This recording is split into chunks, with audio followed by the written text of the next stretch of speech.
Newsmaker Sunday with Fox 10's John Hook.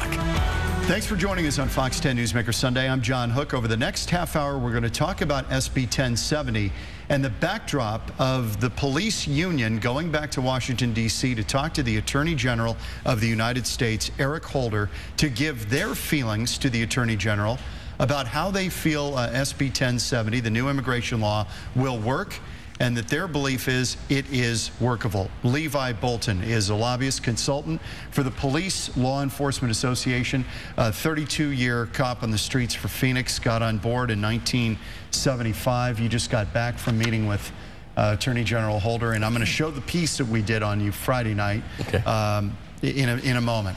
But just in general, will they listen to you? Does he have an open mind about where you're coming from, that you feel it is not a burden for police to uphold this law in the field? Well, I think first I have to paint the picture for you. When we got in the room, we found, initially we thought the meeting, since we asked for it, was going to involve the rank and file folks. But we found that there had been other invitees to the barbecue. Police chiefs, representatives of command groups. There were sheriffs there, or I should say representatives of National Sheriff's Coalition, those kinds of things, Troopers Association. We weren't the only labor folks there, but there were folks on the other side of the issue. We weren't interested in having a debate with the Attorney General. We wanted to offer a different perspective. If you have both sides of the issue there, particularly in our meeting, it's not that we were resistant to it, it's just that to some extent, it was almost misleading. So I guess that kind of set the tenor prior to us walking in the room. They told us maybe about 12 hours before that there would be other folks in attendance. For me, that was disappointing. Let me roll the piece. This is Alex Savage, actually, from Thursday night, tape number 1. This kind of sets the stage, your meeting and the union's meeting with Attorney General Eric Holder. Take a look. During a sit-down with Attorney General Eric Holder, members of the Phoenix Law Enforcement Association tackled the issue of profiling.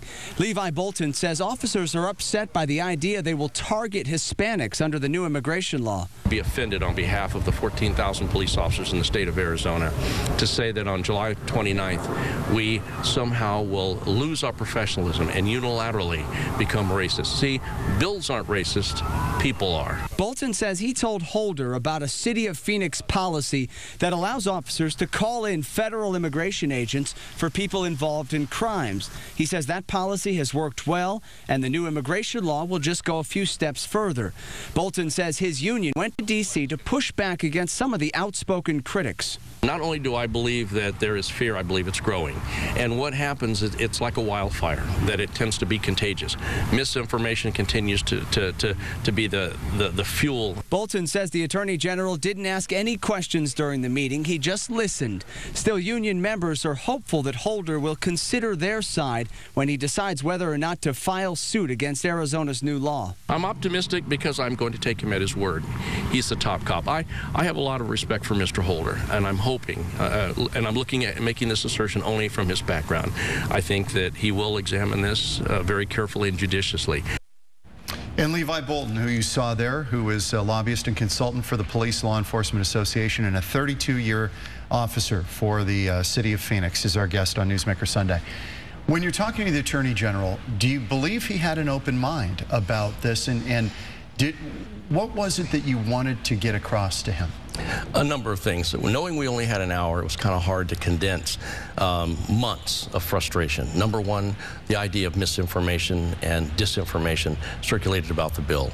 Taking bits and pieces and interpreting that as the whole intent or the whole reading of the provisions of Senate Bill 1070.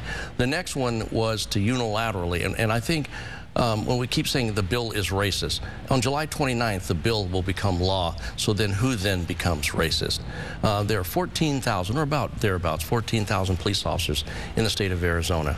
Fine professionals, many of which have paid for their belief in their defense of the United States Constitution with their lives. I find it patently offensive to say that on that day, each and every one of them will suddenly become unprofessional. Let me ask you about that for a minute, because when we hear, we know the police chiefs went back there, Jack Harris did, and he was brought back here because of a tragedy within the Phoenix Police Department, an officer killed in the line of duty, so he did not get a meeting with Eric Holder.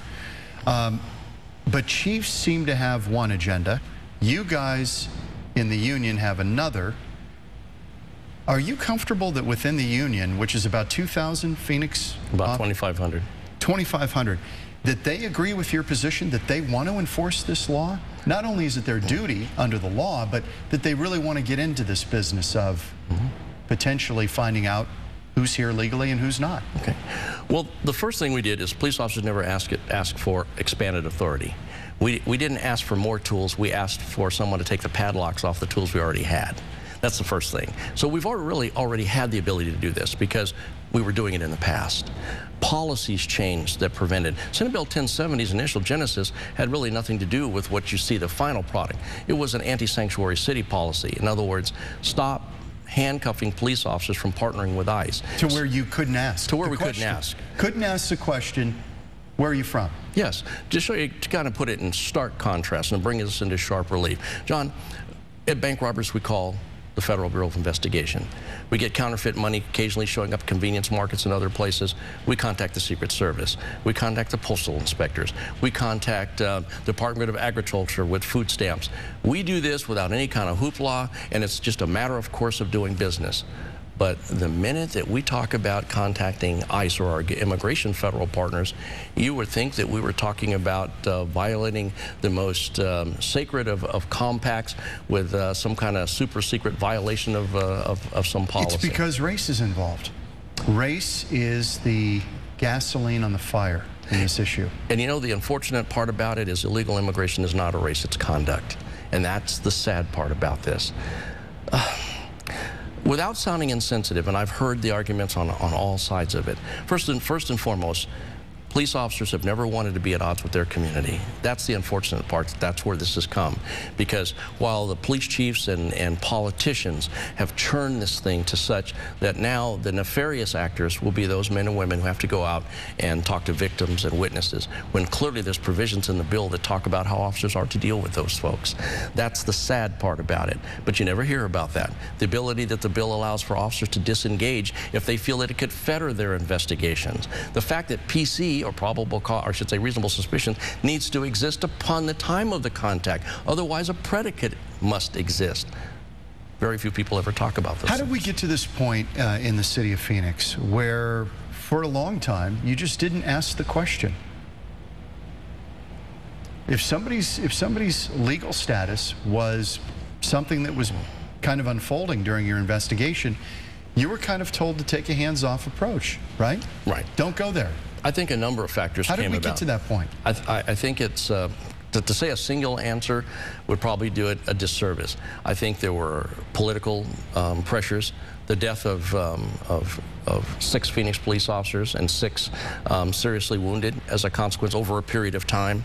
At the hands of illegal immigrants. Of illegal immigrants. The fact that we had girls molested or raped in Chandler, Arizona, the death of our rancher, the fact that citizens were also, we have a very strong, the rank and file component of law enforcement has had a rather wonderful relationship with the community, with our community partners. As a matter of fact, the block watch associations hold their meetings in our offices. And we want to make sure that they always have that interaction. We've always tried to keep a liaison with the minority community to try to do everything we can to be, one, responsive and to answer their questions. But I think what you're looking at is this compendium of philosophy that, okay, we're tired. You can keep asking for the federal government to do something. And then suddenly they said, okay, we're done. We need a state fix. We need something to enable our men and women. And I think what the impetus for the controversy is, see, the federal laws have already been on the books. Here comes the real answer to the question. My God, somebody's actually going to enforce it now. Because it's there. Oh, it's there. And in fact, the federal law is not, is really a little more draconian than the state law. It is. It's just not enforced. Of course it is.